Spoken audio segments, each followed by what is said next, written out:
একটা ঘর যদি ময়লা আবর্জনায় স্তূপ হয়ে থাকে, 100 বছর যদি কেউ পরিষ্কার না করে, এমনিতে পরিষ্কার হবে? আপনা আপনি পরিষ্কার হবে? কে কে মনে করে হবে? কেউ মনে করবে না। আমরা কিভাবে মনে করব যে আমরা যদি আমাদের হৃদয়ের ভাব, চিন্তা, আমাদের প্র্যাকটিস সেটা যদি না করি, তাহলে আমাদের চিন্তা, আমাদের চেতনা, আমাদের অভ্যাস আপনা আপনি পরিবর্তন হয়ে যাবে 100 বছরের ব্যবধানে। It's not possible. এই জন্য কি করা প্রয়োজন? Practice makes man perfect.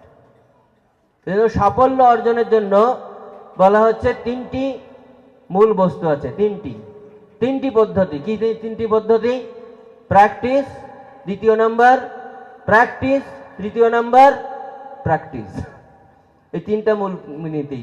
এই নীতির উপর যদি কেউ দাঁড়াতে পারে তাহলে সে সাফল্য অর্জন করতে পারবে। এই প্র্যাকটিসটা কি? প্র্যাকটিসটাই অভ্যাস।